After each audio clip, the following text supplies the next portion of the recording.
The White House has confirmed that President Trump's communications director, Mike Dubke, has resigned just 3 months after being appointed.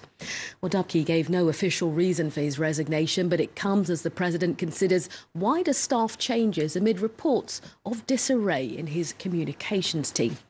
An experienced political professional, Dubke is brought into the White House as head of the office that runs press and other public relations issues. France 24's Luke Trago has this report.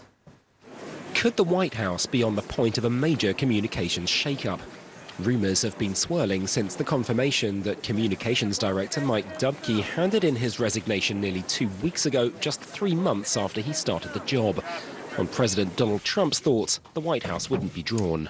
He's very pleased with the work of his staff. I think that he is frustrated, like I am and like so many others, to see stories come out that are patently false, to see narratives that are wrong, to see quote-unquote fake news. There's a lot of the stuff that has gotten pushed out based on unnamed, unaccountable sources that is very troubling. And I think when you see the same kind of thing happen over and over again, it is concerning. Concerning, to say the least.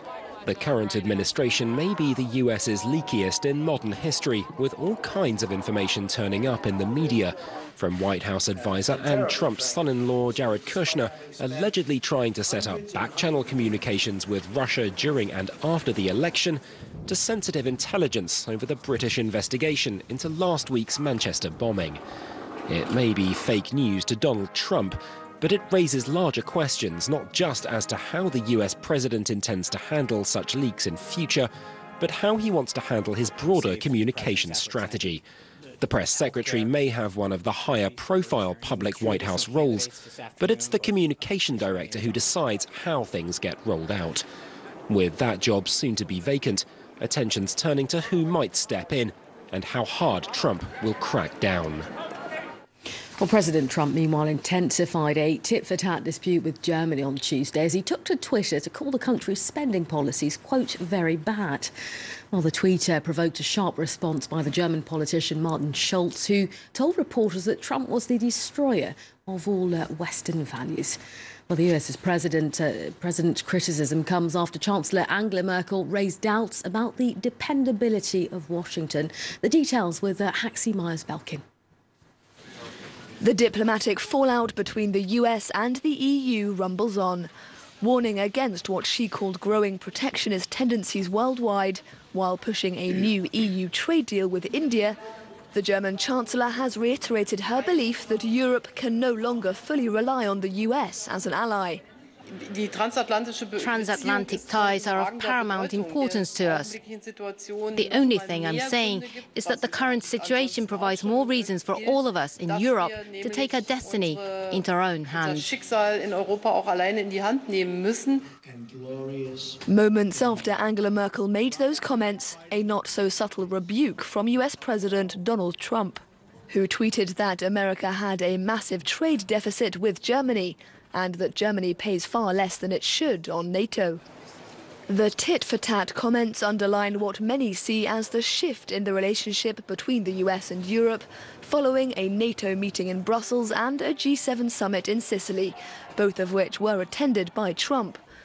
During the last leg of his first trip abroad, Trump refused to reassert American commitment to the Paris Climate Accord, did not endorse NATO's principle of collective defence, and berated the alliance's members for not paying their fair share.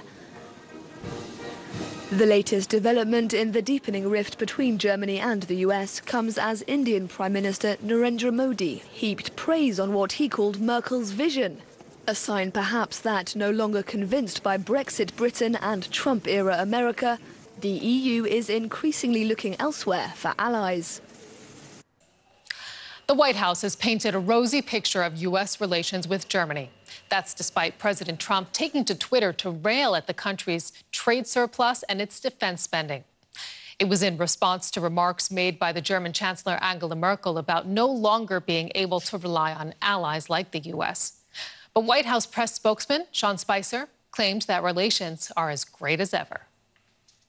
I think the relationship that the president has had with Merkel, he would describe as fairly unbelievable.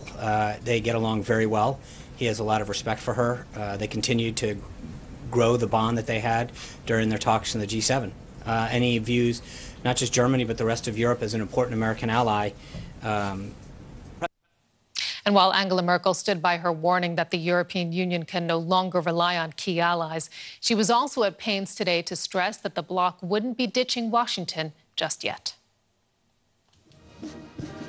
It's an Asian week for Chancellor Merkel as she hosts leaders from two of the continent's leading powers, the Indian Prime Minister today, the Chinese Premier on Wednesday.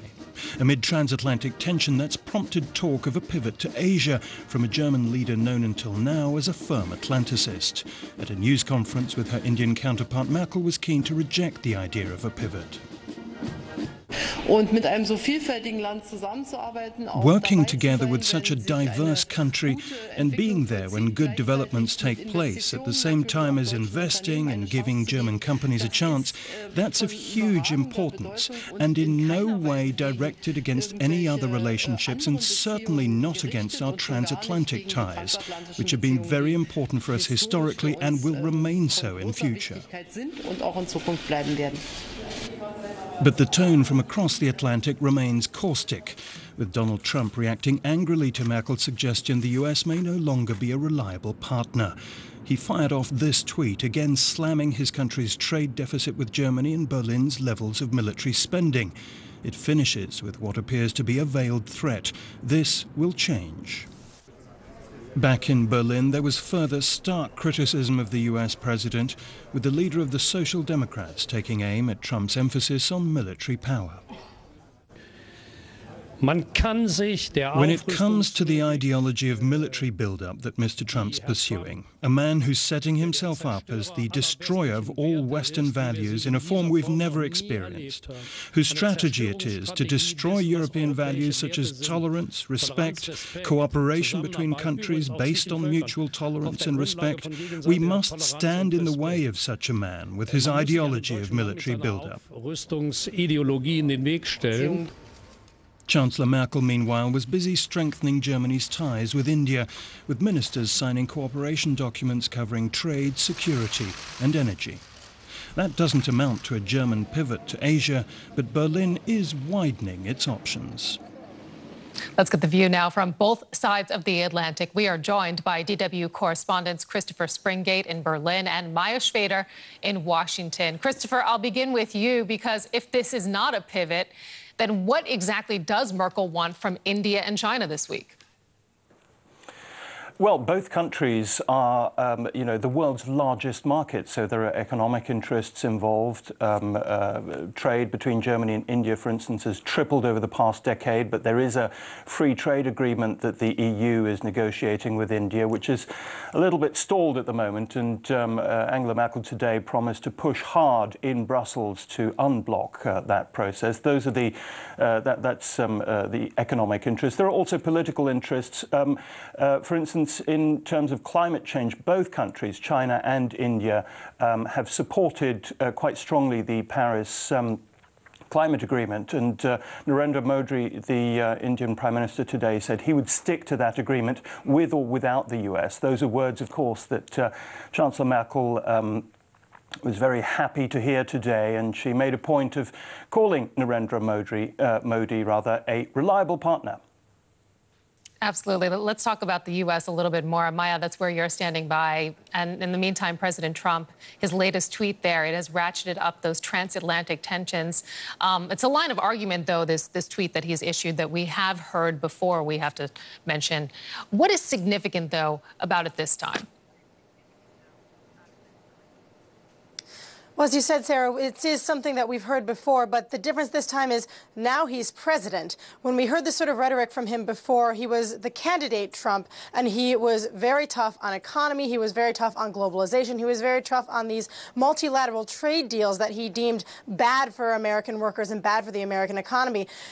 Back then, we could sort of write it off as just rhetoric, and now he's president. We have to take it a little more seriously. Now, whether or not this rhetoric is actually going to turn into words remains to be seen, but we do know that this is a line of argument that he has stipulated in the past, as you said, and so it's just something that we have to keep watching. And it's garnering a lot of reaction. Many German politicians have also been hitting back as well. Christopher, the criticism from Berlin, unusually blunt. How much of that is about this year's German elections, or is it genuine? Sarah, it's a bit of both, to tell you the truth. I mean, criticising American militarism, for instance, in the way that Martin Schulz, the leader of the Social Democrats, did today. You saw him talking in my report. That always plays well in German elections among German voters. And Chancellor Merkel, to an extent, has to keep up with that. So that explains perhaps some of the bluntness of her words. But I say to an extent because she has been softening her tone all day today, stressing how important relations with Washington have been and will continue to be. But there is a genuine grievance with Chancellor Merkel as well. She's simply, spent the last few days or 3 days at least last week, at close quarters with the US president in several summits, and she's simply recognized that it's going to be very difficult to work with him. Yeah, and given that realization, Maya, how are Americans reacting to this row? I mean, Donald Trump, he has a lot of support among the people who voted for him. Are they standing by him through all of this? Well, what's been happening today in the American media is a lot of people on the left and a lot of economists, in fact, have been referring to this tweet as evidence of this widening gap between the U.S. and Europe, which is something that has the left very concerned. The U.S. and Europe have deep relations, a lot of economic ties, and if those were to suddenly break, it would be basically a free-for-all, as some economists have been saying.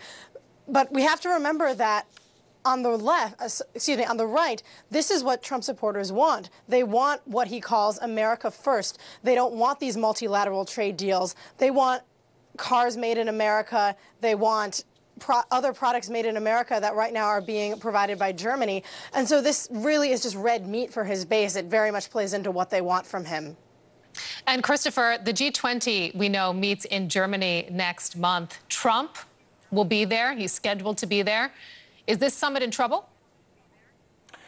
Well, it's very much up in the air at the moment, I would say, because, Angela Merkel has seen how Trump behaved during the G7 summit in Taormina, blocking what she would consider progress in several areas of policy. And she knows she needs consensus at the G20 summit in Hamburg in early July to get to achieve anything. So I think her words, one can also understand them as an expression of disappointment. There were hopes in Berlin that Trump could be moderated. Those hopes, I think, now are dashed. With the very latest from Berlin, Christopher Springate, and in Washington, Maya Schrader. Thank you very much to both of you for your reporting.